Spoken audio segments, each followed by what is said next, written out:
Hey guys, welcome back to another cocktail video. Today we're making one of the strongest drinks you can get in a bar, the Long Island iced tea. Let's do it. Now it might surprise some of you to know that there actually isn't any tea in this drink, but what it does have is equal parts of 5 different spirits. That's right, 5. So we're starting with our white rum, so half ounce of white rum. Next up, vodka. We're gonna do half ounce of vodka.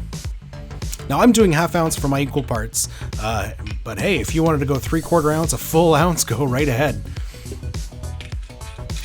Next on the list is our gin. We're using a London dry gin.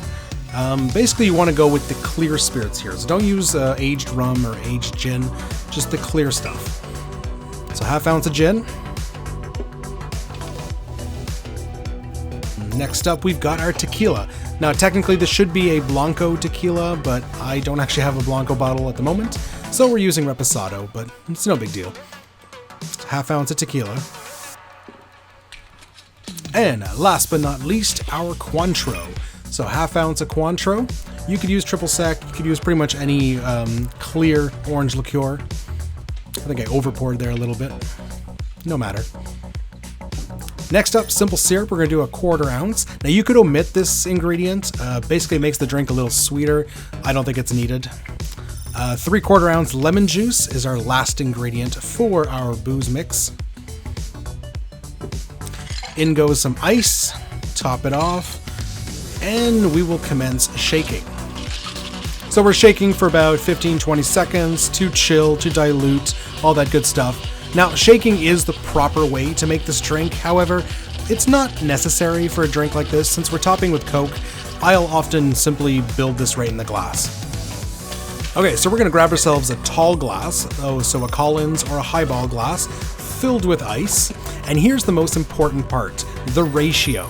To get that classic Long Island taste, you want your booze mixture that we just made to take up about 70 to 80% of the glass, and the Coke to take the remaining 20 to 30%. If there's too much Coke, it's not going to taste like a Long Island, it's just going to taste like a rum and Coke. Okay, so make sure to get that ratio right. If you're having trouble getting that ratio, maybe your glass is too big, maybe you're not putting enough ice, so make sure you get those proper proportions.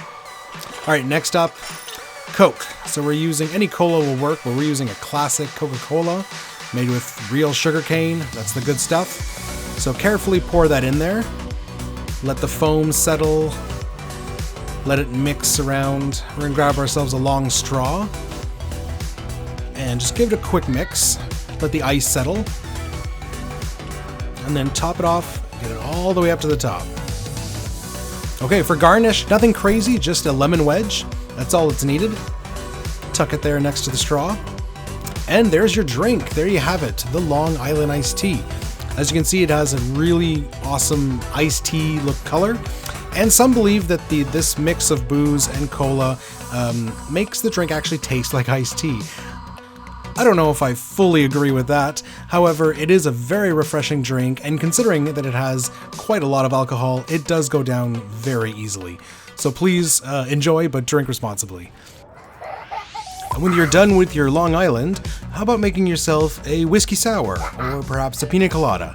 So click the links and watch those videos next. We'll see you next time. Cheers!